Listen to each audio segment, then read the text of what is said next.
क्या आपको पता है कि पिछले साल के आंकड़ों के अनुसार लगभग 50% छोटे बिजनेसेस फाइनेंशियल चैलेंजेस का सामना कर रहे हैं, सिर्फ इसलिए क्योंकि उनके पास प्रॉपर फाइनेंशियल लिटरेसी नहीं है। और ये सिर्फ शुरुआत है। आज हम बात करने वाले हैं एक ऐसी स्किल की जो हर बिजनेस ओनर, हर प्रोफेशनल के लिए जरूरी है। बैलेंस शीट्स और प्रॉफिट और लॉस स्टेटमेंट्स को पढ़ना और समझना। इनर एल्केमिस्ट ये वो नॉलेज है जो आपको फाइनेंशियल वर्ल्ड में एक ट्रू प्रोफेशनल बना सकती है। देखिए, जब हम फाइनेंशियल स्टेटमेंट्स की बात करते हैं तो ये सिर्फ नंबर्स का खेल नहीं है। ये एक्चुअली एक कंपनी की पूरी कहानी है। उसका पास्ट, प्रेजेंट और फ्यूचर सब कुछ इन स्टेटमेंट्स में छुपा होता है। बैलेंस शीट आपको बताती है कि कंपनी के पास क्या है और वो किसका कर्जदार है, जबकि P&L स्टेटमेंट दिखाती है कि कंपनी कैसे परफॉर्म कर रही है। लेकिन इन्हें पढ़ना एक आर्ट है और आज हम इस आर्ट को मास्टर करने वाले हैं। सबसे पहले बैलेंस शीट को समझते हैं। Balance sheet basically 3 main components में बंटी होती है: एसेट्स, लायबिलिटीज और इक्विटी। एसेट्स वो सब कुछ है जो कंपनी के पास है, कैश, इन्वेंट्री, मशीनरी, बिल्डिंग्स, सब कुछ। लायबिलिटीज वो है जो कंपनी को दूसरों को देना है, loans, supplier payments, employ salaries. और इक्विटी वो है जो एक्चुअली ओनर्स का है। यहां एक गोल्डन रूल है जो हर प्रोफेशनल को पता होना चाहिए: एसेट्स हमेशा लायबिलिटीज प्लस इक्विटी के बराबर होते हैं। ये फंडामेंटल इक्वेशन है जो हमेशा बैलेंस होना चाहिए। अब जब आप बैलेंस शीट देखते हैं तो कुछ की रेशियोज पर ध्यान देना जरूरी है। करंट रेशियो एक बहुत इंपॉर्टेंट मेट्रिक है। ये करंट एसेट्स को करंट लायबिलिटीज से डिवाइड करके निकाला जाता है। आइडियली ये रेशियो 2:1 के आसपास होना चाहिए। इसका मतलब है कि कंपनी के पास शॉर्ट टर्म ऑब्लिगेशंस को मीट करने के लिए पर्याप्त लिक्विड एसेट्स हैं। अगर ये रेशियो बहुत कम है तो कंपनी को लिक्विडिटी प्रॉब्लम्स हो सकती हैं। अगर बहुत ज्यादा है तो शायद कंपनी अपने कैश को एफिशिएंटली यूज नहीं कर रही। एक और क्रूशियल कॉन्सेप्ट है वर्किंग कैपिटल साइकिल। ये basically cash to cash cycle होता है।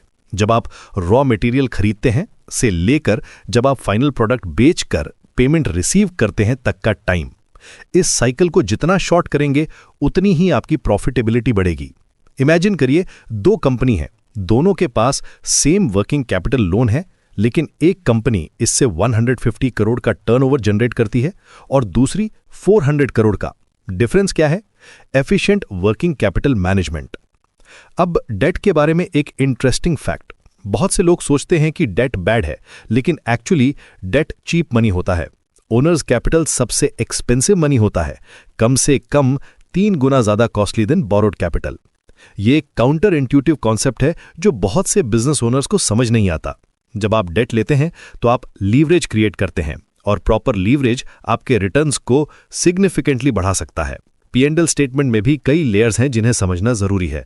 रेवेन्यू से शुरू करके आप cost of goods sold deduct करते हैं तो ग्रॉस प्रॉफिट मिलता है, फिर ऑपरेटिंग एक्सपेंसेस माइनस करके ऑपरेटिंग प्रॉफिट निकलता है। यहां एक इंपॉर्टेंट पॉइंट है, operating profit often net profit से भी ज्यादा इंपॉर्टेंट होता है, क्योंकि ये कंपनी के कोर बिजनेस की एक्चुअल हेल्थ दिखाता है। नेट प्रॉफिट में कई नॉन ऑपरेटिंग आइटम्स होते हैं जो मिसलीडिंग हो सकते हैं। प्रॉफिट मार्जिन्स को एनालाइज करते समय इंडस्ट्री बेंचमार्क्स को देखना जरूरी है। Generally net profit margins 5 to 7% से शुरू होकर 15 to 18% तक हो सकते हैं, डिपेंडिंग ऑन द इंडस्ट्री। लेकिन सिर्फ मार्जिन्स देखना काफी नहीं है, आपको एब्सोल्यूट नंबर्स भी देखने होंगे। एक कंपनी का मार्जिन कम हो सकता है, लेकिन वॉल्यूम ज्यादा होने से टोटल प्रॉफिट अच्छा हो सकता है। कैश फ्लो स्टेटमेंट भी इक्वली इंपॉर्टेंट है। ये 3 सेक्शंस में बटी होती है: ऑपरेटिंग एक्टिविटीज, इन्वेस्टिंग एक्टिविटीज और financing activities. Operating cash flow आपको बताता है कि कंपनी अपने डे टू डे ऑपरेशन से कितना कैश जनरेट कर रही है। यह प्रॉफिट से भी ज्यादा इंपॉर्टेंट हो सकता है, क्योंकि कैश एक्चुअल लिक्विडिटी दिखाता है। आप प्रॉफिटेबल हो सकते हैं, लेकिन कैश पुअर भी हो सकते हैं अगर आपके कस्टमर्स पेमेंट में डिले कर रहे हैं। फाइनेंशियल स्टेटमेंट्स को पढ़ते समय कुछ रेड फ्लैग्स पर भी ध्यान देना चाहिए। अगर रेवेन्यू बढ़ रहा है लेकिन कैश फ्लो नहीं बढ़ रहा, तो ये एग्रेसिव रेवेन्यू रिकग्निशन का साइन हो सकता है। अगर मार्जिन्स कंसिस्टेंटली गिर रहे हैं तो कंपेटिटिव प्रेशर या कॉस्ट कंट्रोल इश्यूज हो सकते हैं। High debt without corresponding asset growth भी कंसर्निंग है। लेवरेज का कॉन्सेप्ट भी फैसिनेटिंग है। ऑपरेटिंग लेवरेज फिक्स्ड कॉस्ट्स की वजह से होता है। जब आपके सेल्स बढ़ते हैं तो फिक्स्ड कॉस्ट सेम रहने से प्रॉफिट डिस्प्रोपोर्शनेटली बढ़ता है। फाइनेंशियल लेवरेज डेट की वजह से होता है। दोनों मिलकर कंबाइंड लेवरेज बनाते हैं जो रिटर्न्स को मैग्नीफाई करता है लेकिन रिस्क्स भी बढ़ाता है। रेशियो एनालिसिस में कुछ की मैट्रिक्स हैं जो हर प्रोफेशनल को पता होने चाहिए। डेट टू इक्विटी रेशियो आपको कैपिटल स्ट्रक्चर के बारे में बताता है। रिटर्न ऑन एसेट और return on equity efficiency measures हैं। इंटरेस्ट कवरेज रेशियो बताता है कि कंपनी अपने डेट ऑब्लिगेशंस को कितनी आसानी से मीट कर सकती है। इन्वेंट्री टर्नओवर और रिसीवेबल्स टर्नओवर ऑपरेशनल एफिशिएंसी दिखाते हैं। एक इंपॉर्टेंट कॉन्सेप्ट है कॉस्ट ऑफ कैपिटल। रिसर्च के अनुसार अमेरिका में 9 आउट ऑफ 10 बिजनेसेस अपनी कॉस्ट ऑफ कैपिटल भी रिकवर नहीं कर पाती। ये शॉकिंग स्टैटिस्टिक है जो दिखाता है कि कितनी कंपनीज एक्चुअली वैल्यू डिस्ट्रॉय कर रही हैं ओनर्स के लिए। इसीलिए मिनिमम 40 to 50% रिटर्न अर्न करना जरूरी है बिजनेस में। फाइनेंशियल स्टेटमेंट्स को कंपेयर करते समय हिस्टोरिकल ट्रेंड्स देखना जरूरी है। Year over year growth rates, seasonal patterns और साइक्लिकल वेरिएशंस सब इंपॉर्टेंट हैं। इंडस्ट्री कंपैरिजंस भी क्रूशियल है। आपका परफॉर्मेंस इंडस्ट्री एवरेज से कैसा है, पीयर कंपनी से कैसे कंपेयर करते हैं। सक्सेसफुल बिजनेसेस 2 पिलर्स पर खड़े होते हैं, एबिलिटी टू जनरेट प्रॉफिट और ability to manage cash flow. दोनों इक्वली इंपॉर्टेंट हैं।